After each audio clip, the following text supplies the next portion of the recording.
এইবার এমন গরু আনবো পুরো গ্রাম তাকিয়ে থাকবে। বাবা, চেয়ারম্যান চাচা কি ডাইনোসর কিনবে নাকি? তাহলে চেয়ারম্যান চাচা গরুকে নিজের বিছানায় ঘুম পাড়াবে। সব মিলিয়ে 22,000 টাকা হলো। তাহলে কি আমরা গরু কিনতে পারবো? ইনশাআল্লাহ পারবো। আল্লাহ যতটুকু দিয়েছেন তাতেই আমরা খুশি।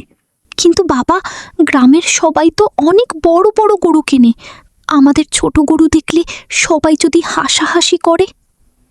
বড় ছোট দিয়ে কোরবানি হয় না বাবা, কোরবানি হয় মন থেকে, তাকওয়া থেকে। তাহলে আমাদের গরুই হবে বেস্ট। বাবা, এর নাম হবে চাঁদু। চাঁদু কেন? কারণ এটা চাঁদের মতো সাদা। চাঁদু, তুমি কিন্তু পালিয়ে যাবা না। দেখছো মা, ও আমার কথা বুঝে। উফ, কি বড় গরু! এত বড় গরু জীবনে দেখি নাই। এই গরুর দাম 2 লাখ টাকা। বাবা, এই গরু তো আমাদের ঘরের থেকেও বড়। ফারহানের গরু তো বিড়ালের মতো। ওদের গরুতে 1 কেজি মাংস হবে না। মন খারাপ? আমাদের গরু ছোট। মানুষ হাসলে হাসুক বাবা, আমরা তো মানুষকে দেখানোর জন্য কোরবানি দিচ্ছি না। আমরা কোরবানি দিচ্ছি কাকে খুশি করার জন্য বলো তো? আল্লাহকে ভালোবাসার জন্য। ঠিক তাই, কোরবানি মানে বড় গরু না, কোরবানি মানে আল্লাহর জন্য ত্যাগ।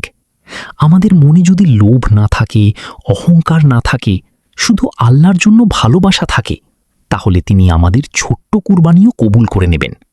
তুমি মন খারাপ করো না। বাবা, আজকে পুরো গ্রামটা কত সুন্দর লাগছে। কারণ আজ কুরবানির দিন বাবা। মন খারাপ? একটু। আল্লাহর জন্য ভালোবাসার জিনিস ত্যাগ করাই তো কুরবানি। এই রানের মাংস, সিনার মাংস আর পেছনের দিকের সলিড মাংসগুলো সব আলাদা করে বড় বড় টুকরা কর। ওগুলো সব সোজা নতুন ফ্রিজে যাবে, এক টুকরাও যেন এদিক ওদিক না হয়। চাচা, একটু মাংস দিবেন? যাও যাও, বিরক্ত করো না। এই নাও, এটা তোমাদের জন্য। সত্যি? ফারহান, তুমি তোমার ভাগ দিয়ে দিলে? আপনি কুরবানি দেননি, আপনি নিজের অহংকার আর টাকার প্রদর্শনী করছেন। আপনার নিয়ত যদি হয় গোস্ত জমিয়ে খাওয়া আর মানুষকে দেখানো, তবে এই রক্তপাত অর্থহীন। সব গরিবদের বাড়িতে মাংস পৌঁছে দাও এখনই। আজ তুমি আমাকে বড় শিক্ষা দিয়েছ। আমি বুঝতে পেরেছি কোরবানির মানে নিজের ভেতরের অহংকার, লোক দেখানো প্রবৃত্তি এবং স্বার্থপরতা বিসর্জন দেওয়া। আল্লাহ সবাইকে সুখে রাখুন। সবাইকে ঈদ মুবারক।